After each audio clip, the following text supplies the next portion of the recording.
It's great to connect with you, and welcome to all of our viewers. Great to have you here again on Payments Dialogue.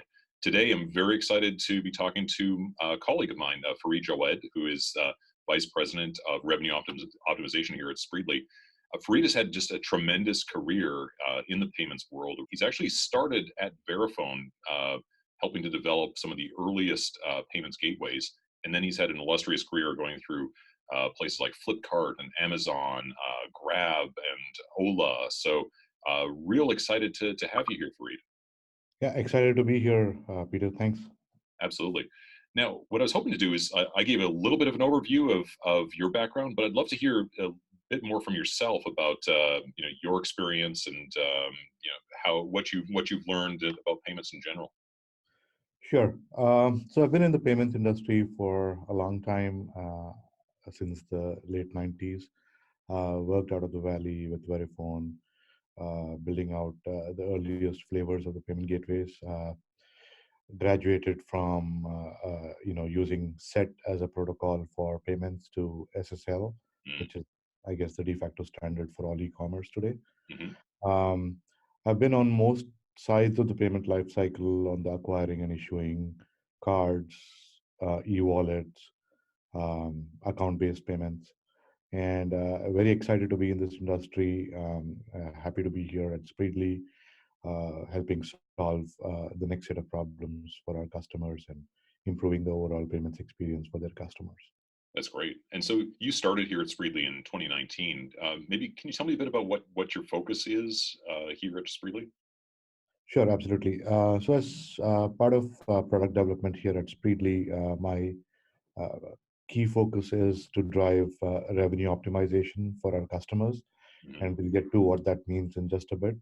But at a high level, we want to be able to help our customers improve their payment conversion rates, be able to help our customers improve their payments experience for their customers, and basically drive greater revenues for them. Okay. Okay, great. So you mentioned their revenue optimization, but what is it that that people are trying to do in order to optimize their revenue in a payments context? Sure, absolutely. So at a high level, there are two key metrics that most customers or payment managers with our customers are measuring on literally on a daily basis. There is obviously a larger roll up into a monthly or a annual trend, but essentially your payment success rate as a merchant talks about how many of your transactions that you actually successfully convert into successful authorizations or sales. And that is a key metric that is, at the heart of revenue optimization. All things being equal, the other aspect of revenue optimization is to minimize or optimize costs on payment. Today, that is typically anywhere between 1 to 2% or more for a lot of merchants, and being able to drive the best cost uh, mechanism for these merchants is also part of revenue optimization. Okay. And can I just get you to define real quick success rates, just so that people are familiar what success rates in a payments context means?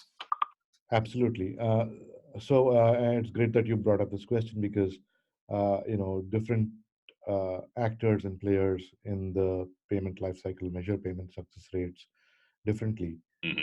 For us here at Speedly, we are very clear that the payment success rate is as our customers, the merchants, see that number to be, right? And essentially, for all transactions attempted at a merchant site through our PCI compliant infrastructure, frames and SDKs, is the point at which we start counting success rates, and every drop off at different steps along the way till the transaction actually gets authorized is included in that included in that calculation.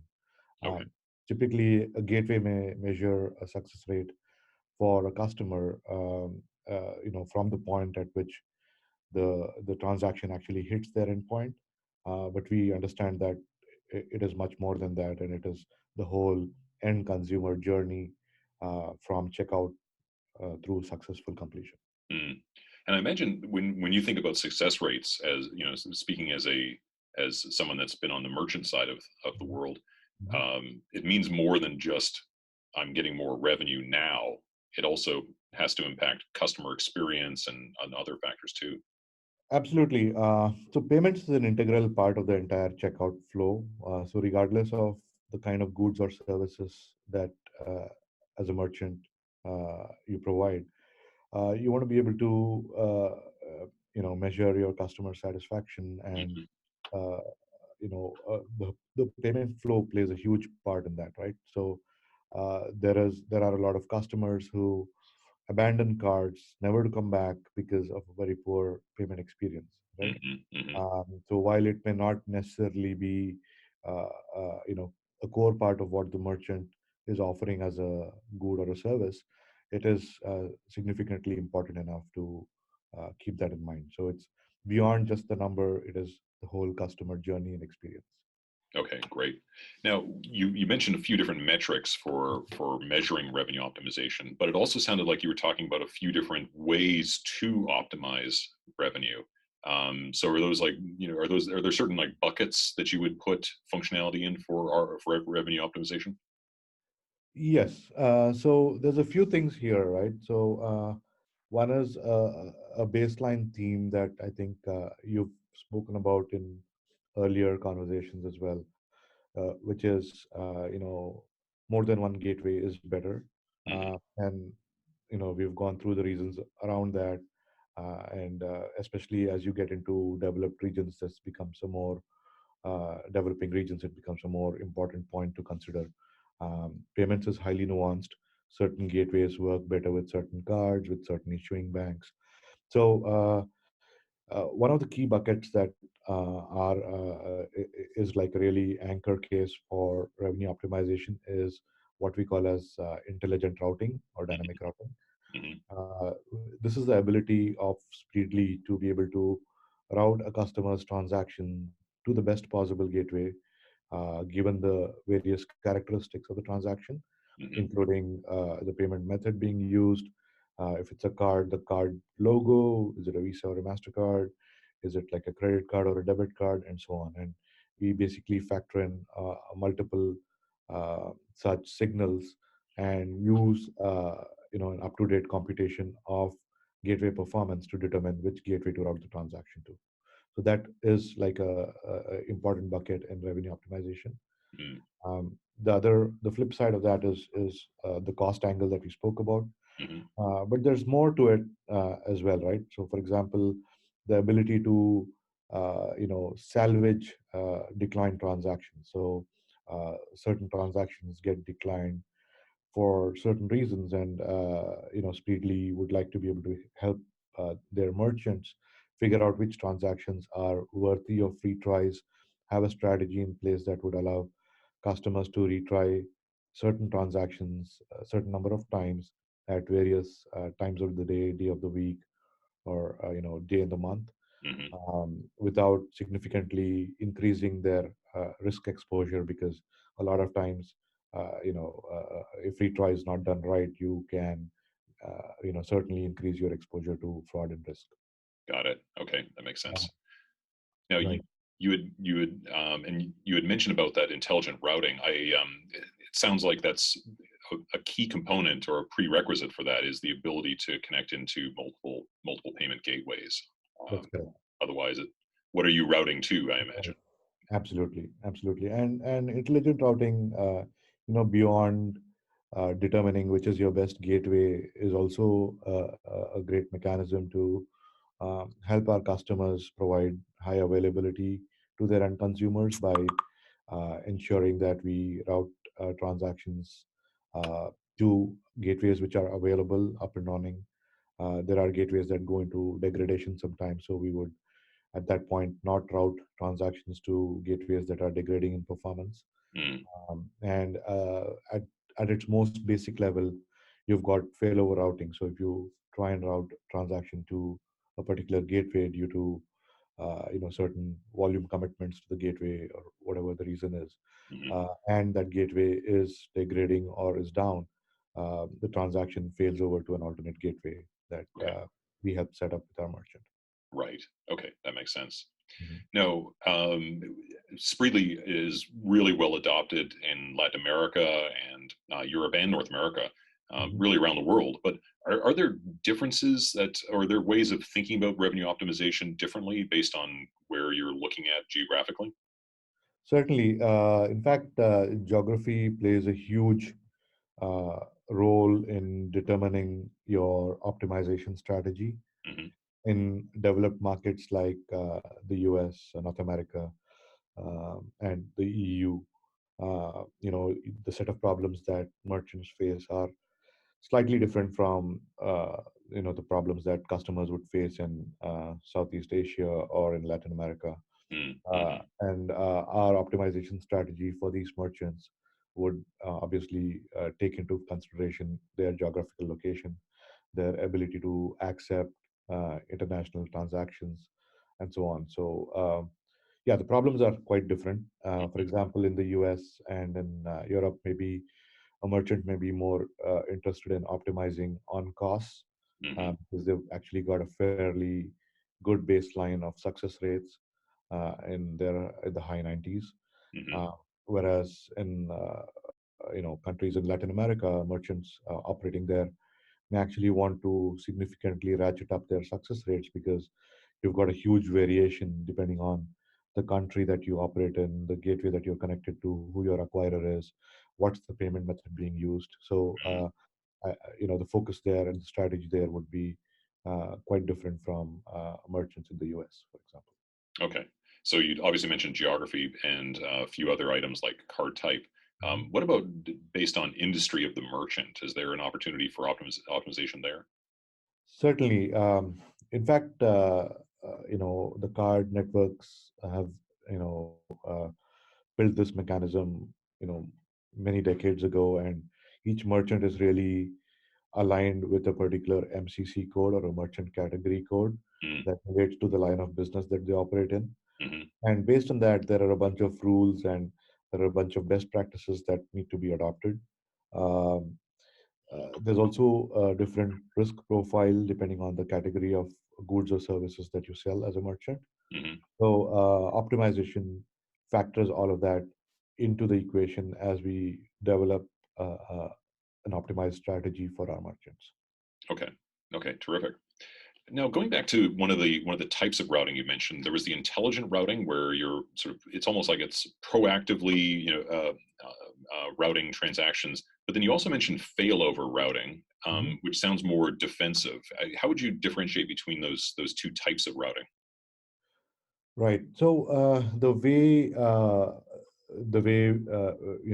have we've looked at this in the past, and the way we continue to do so is that while we dynamically and intelligently route a transaction uh, to the best possible chance of success for a transaction, Hmm. uh, a defensive strategy in terms of routing based on a failover is something that needs to be in place to counter some of the blips that you see with gateways. Sometimes it may not be the gateway, it may be the connection, it may be a whole bunch of other degrading factors. It could be potentially a fraud attack, Hmm.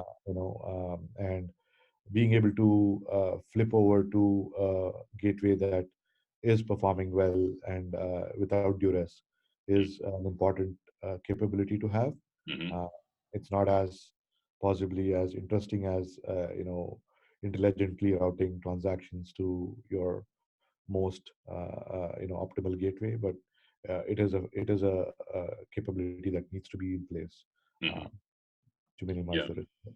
Yeah, it sounds important. Especially, I imagine a merchant might want to use multiple gateways just to experiment with the performance of different gateways. And if there's one that's potentially new or less tested, um, having the ability to fail over from that to another would be an incentive to be able to experiment with those other gateways.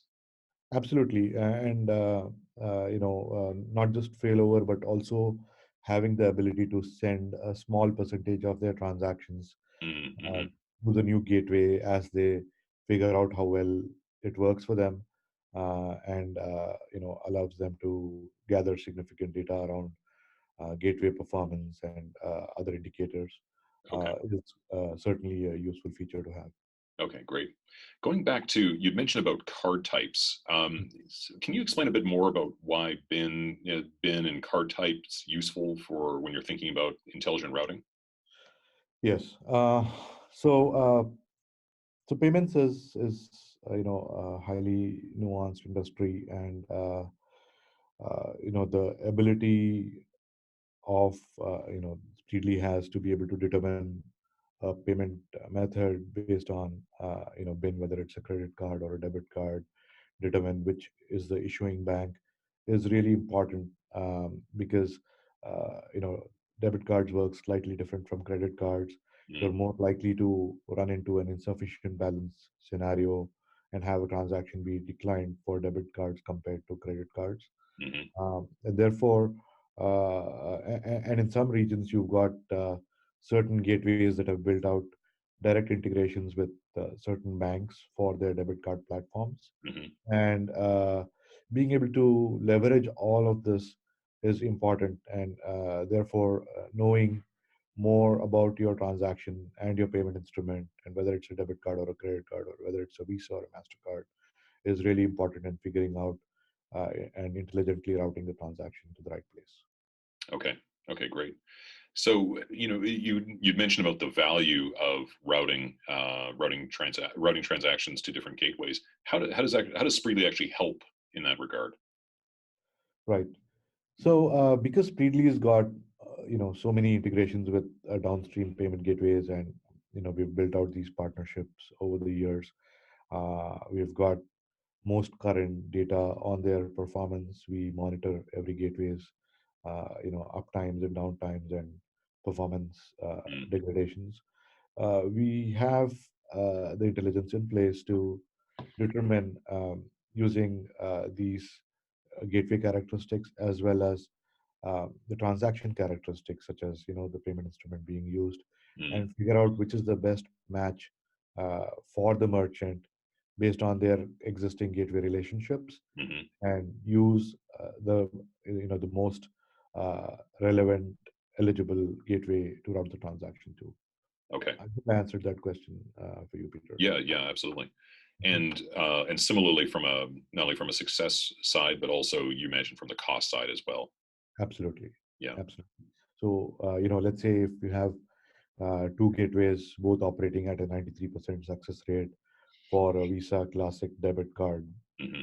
uh, I may want to route the transaction to the gateway that is probably 10 basis points cheaper, and therefore help the merchant have, it's basically money for jam for the merchants. Right. Right. Yeah. Okay. Great. Now, one thing that I've been hearing more and more about is network tokenization. Th- does that fit into your plans around revenue optimization? Absolutely. Network tokenization is really important to optimize payments. In fact, the card networks have been driving a lot of adoption of network tokens.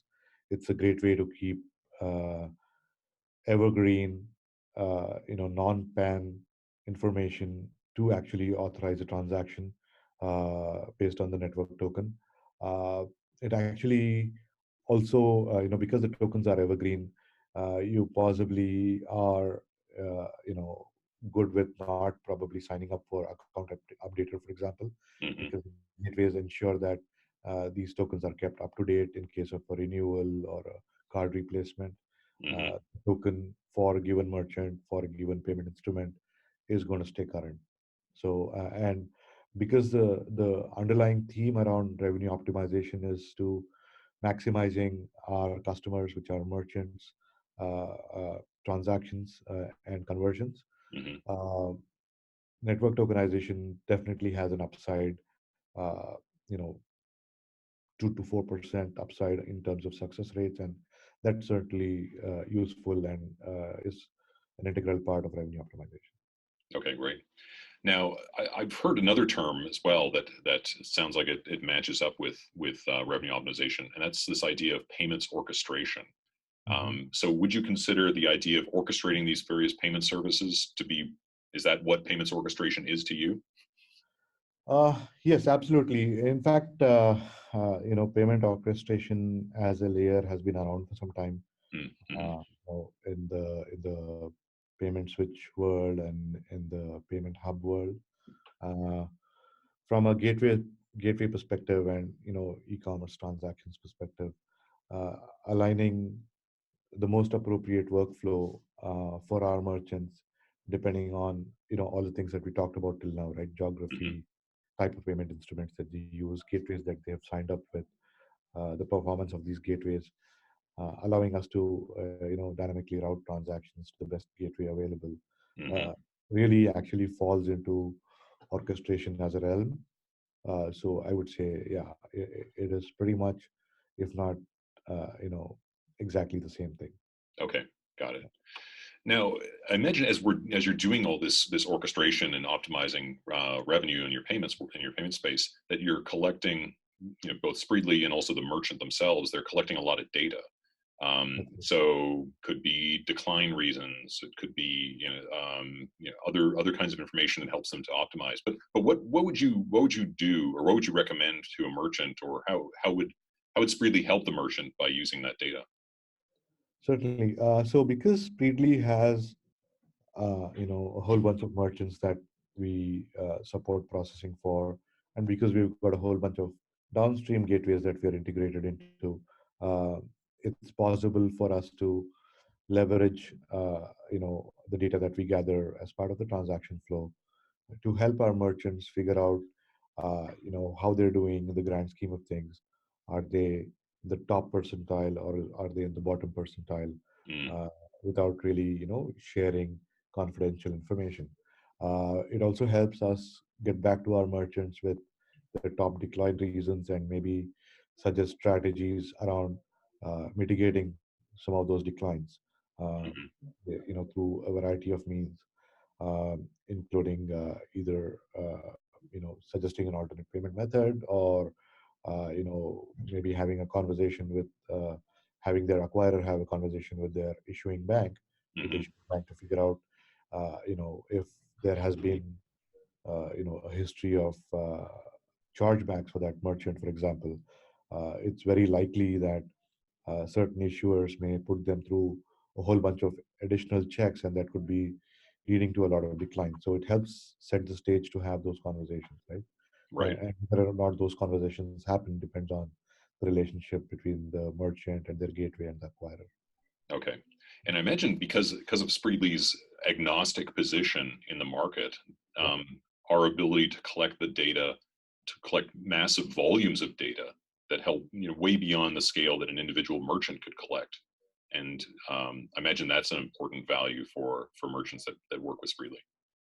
Certainly, if I were to put myself in the shoes of a merchant, let's say selling books, I would probably, be really interested to hear from Speedly on, you know, on where I stand in terms of my Hmm. payment success rates, right, which are a key metric in terms of other booksellers, right? Hmm.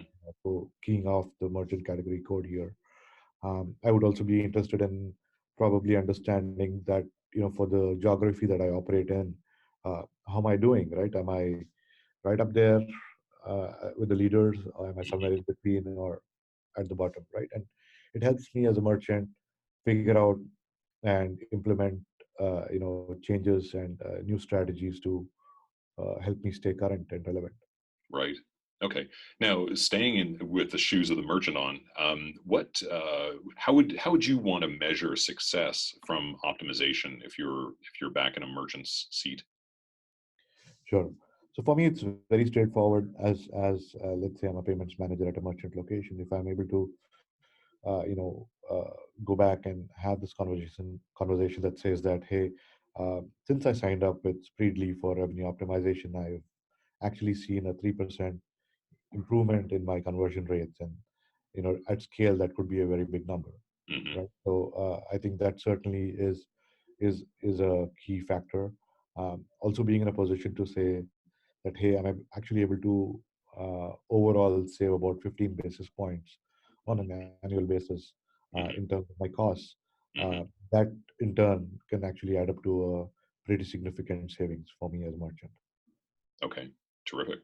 Well, this sounds really compelling. So, I know that there are some optimization capabilities that Spreely already is offering, but yeah, it sounds like there's another wave that's coming soon. So, what should customers or potential customers, what should they do for to try and take advantage of the next wave?